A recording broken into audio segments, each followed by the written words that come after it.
And నేను ఇంతకుముందు చెప్పినట్టు first 6 months is very important.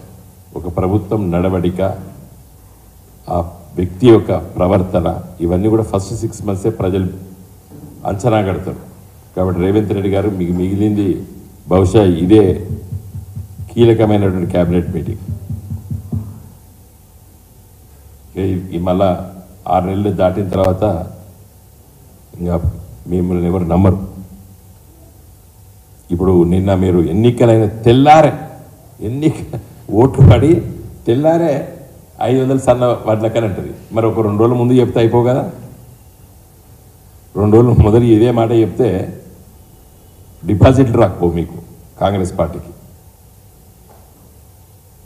ఈ ఈ ఈ ఈ వార్త 500 రూపాయలు క్వింటాల్కి ఇచ్చే బోనసు ఓన్లీ సన్నబడ్లకి ఇస్తామని ఎన్నికల ముందు అని ఉంటే 17 పార్లమెంట్ సీట్లు కూడా డిపాజిట్ రాకపో కాంగ్రెస్ పార్టీకి. మేము చెప్పిన ప్రజలకి, కానీ ప్రజలు ఓపిక అయ్యో ఇంకా టైం ఉంది కదా 6 నెలలు కదా అన్నారు. కానీ మీరు ఇంత ఓట్లు పడ్డ తెల్లారే మళ్ళీ ఒక నిమిషం కూడా ఆగలేదు. కాబట్టి నా రిక్వెస్ట్ ఏంటంటే మీరు వెంటనే ఇవన్నీ చూడాలి. ఇంకా నిన్న మొన్న మా సీనియర్ లీడర్స్ ఇప్పుడే మేము లోపల కూర్చున్నప్పుడు చెప్తున్నారు, వరి ధాన్యం ఈ అకాల వర్షాలకు తడిసి ముద్దై ఉన్నది.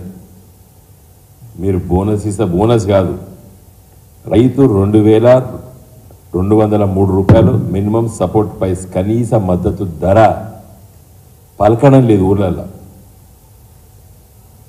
1800కు అమ్ముకుంటున్నారు రైతులు. ఎవరికి? రైస్ మిల్లర్లకి.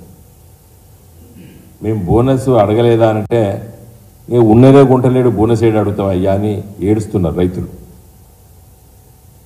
కాబట్టి మీరు ఇవాళ క్యాబినెట్లో కూడా ఏదైతే తడిసిన ధాన్యం రైతుల దగ్గర ఉన్నదో అదంతా కూడా కనీస మద్దతు ధరకు కొనాలని చెప్పి కూడా మేము డిమాండ్ చేస్తున్నాం. చివరిగా మళ్ళీ చెప్తున్నాను,